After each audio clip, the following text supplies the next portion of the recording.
Hello and welcome to a MMPR video, and today we're looking at Super7 Ultimates, Mighty Morphin Power Rangers, Dragonzord. So I'm doing a bit of freehands in terms of the camera, so because this box is so big, and I'm hoping that I'm not wobbling the screen too much as I'm talking. We have this beautiful Dragonzord coin on the front, which looks gorgeous, and down there Dragonzord to identify what's inside. I'm going to carefully, he says, come on. Oh my goodness. Ugh. Get out of there. And then, apologies, this is awkward. And then we got Mighty Morphin Power Rangers at the back, Ultimates on the top.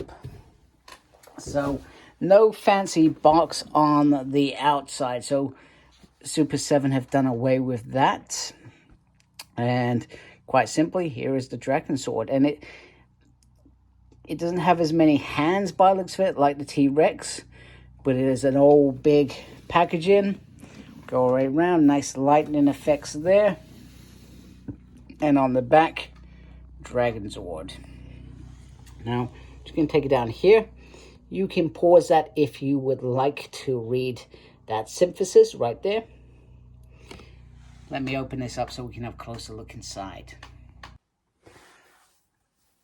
So firstly, I was a little bit wrong in terms of the hands. He actually comes with multiple hands. So you got the sort of closed sort of cup hands going on there. Then you get the ones with the missiles just coming out ready to launch. You've also got some punchy hands as well, which I think is nifty. I don't recall him ever hitting anything like that.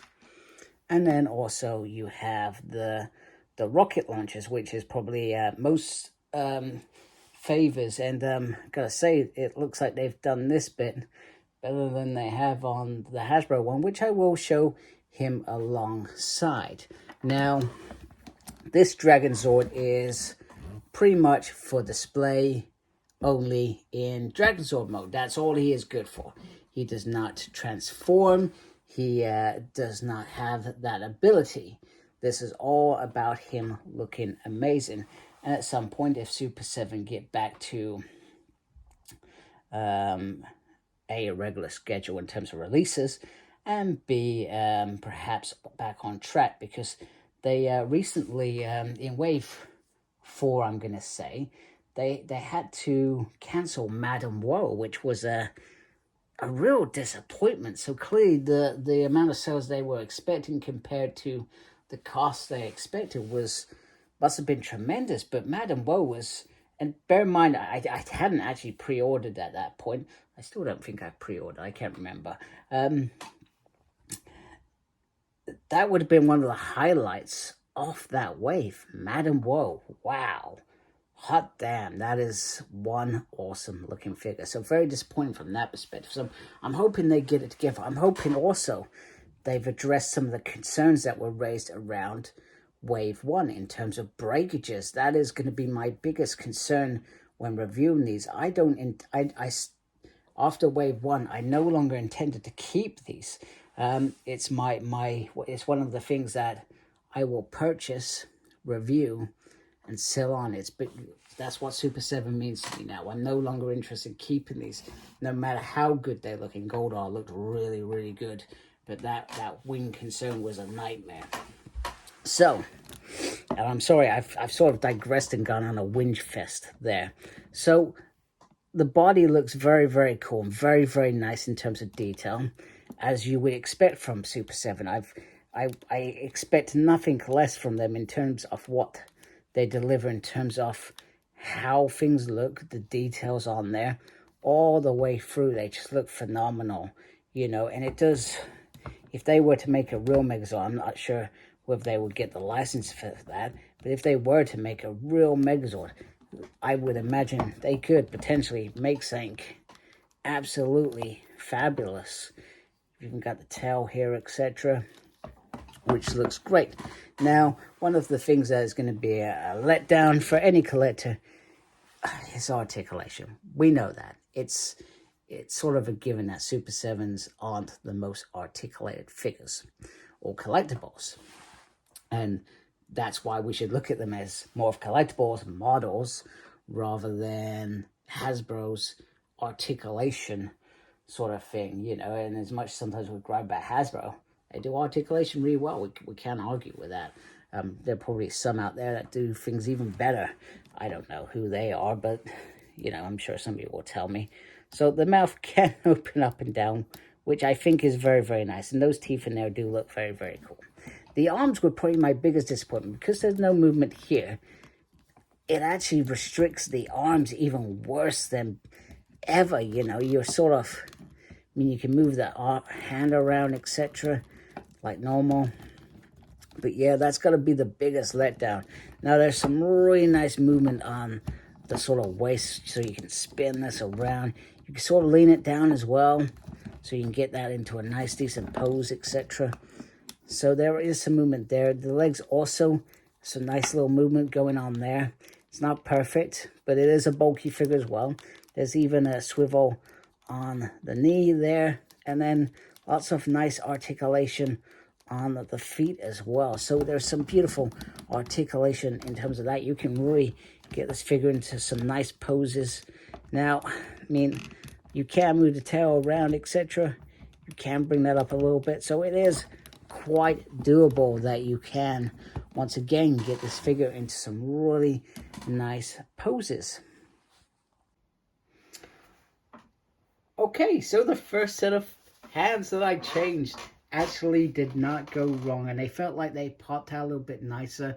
And I'm trying to remember the T-Rex. The T-Rexes, I'm sure it felt really thick, that joint, the peg that went into the arm. I felt like that was really thick, and maybe that was perhaps part of the problem. Whereas, and I'll bring one up, you can see these are perhaps, sorry, my lighting's not in the way. These are a little bit lighter, etc. I still highly recommend caution.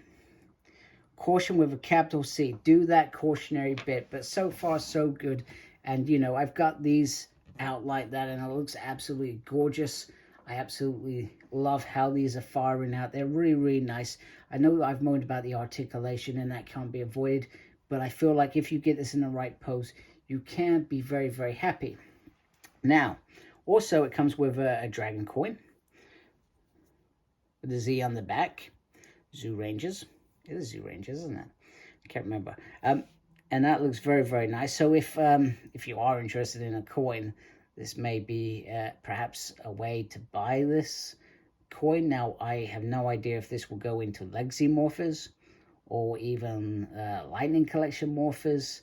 Or you could just have it for show. It's nice and thick, feels nice and sturdy, very strong, etc. I'm not sure if it's die cast or what, but it is there. So, next up we have this little dude. Try and get some line there. So very, it is very simple. In fact, his arm looks massive. That's a one long arm. It's like they've forgotten to perhaps paint a little bit of green on there.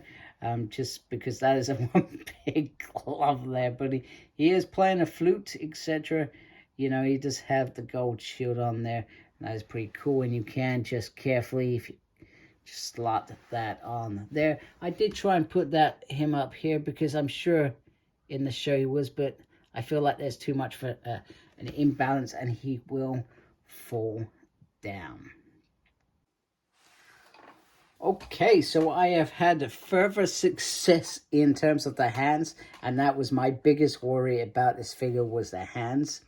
So I managed to successfully there, and you can see what I mean about these compared to the rocket launchers compared to Super 7s. Now, you can tell immediately, I guess, a difference in terms of this is meant to be sort of gold chrome sort of thing, whereas this is more of a colored gold, etc.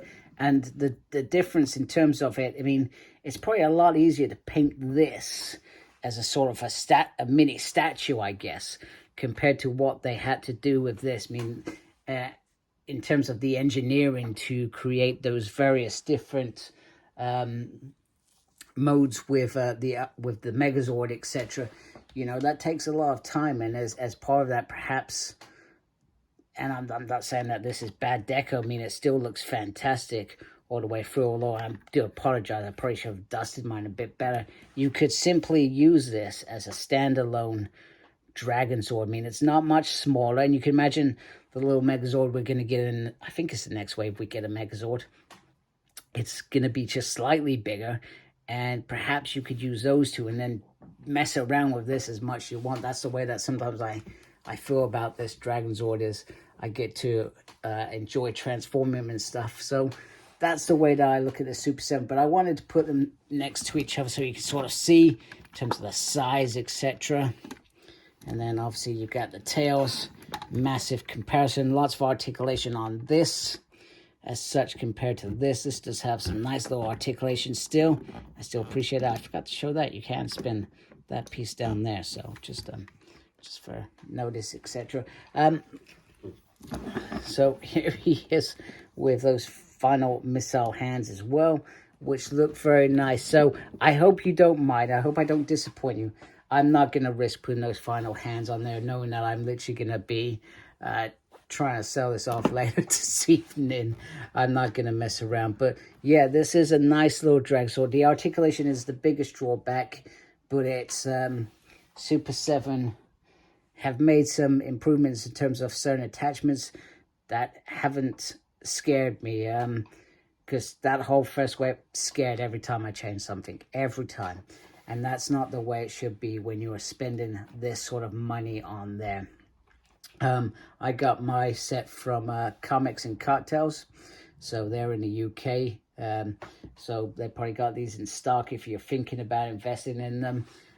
But the jury's still out on Super 7, because although we've got 3 more waves confirmed the last wave, and don't get me wrong, I love the fact they're doing a Bulk and Skull figure, but those Bulk and Skull figures will never be able to be a similar size to my 6-inch figures. So is it worth me spending that amount of money on 2 great figures for what? I'm not sure. So the jury's still out on Super 7 in terms of this, but this is a good start to wave 2, and hopefully it just gets better and better, and I feel a bit more comfortable. And I'm saying, do you know what? Buy these.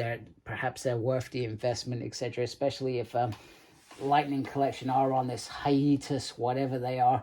Maybe this will fill that void in your heart. I know it's filling that void in my heart right now, having something that I can still review in terms of Power Rangers.